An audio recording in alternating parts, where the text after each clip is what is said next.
Open the CAM interface and click Import. Select the part drawing you want to import opening parenthesis *.stp file, and click Open. Supports batch import of parts. You can switch between current part files by selecting the Part tab at the top.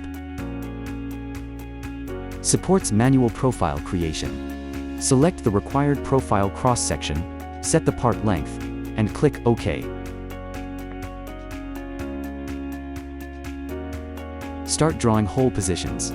Select the plane you need to draw on. Select the hole type, enter the position and dimensions, and click Add.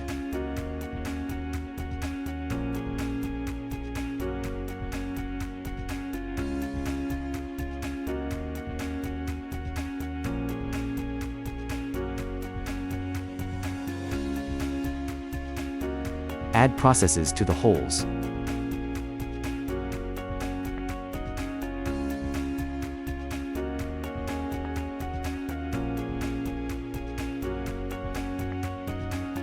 Batch edit processes.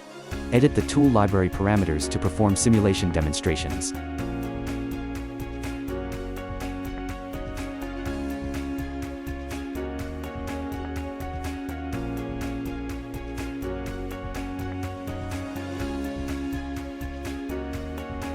Export the NC code for processing.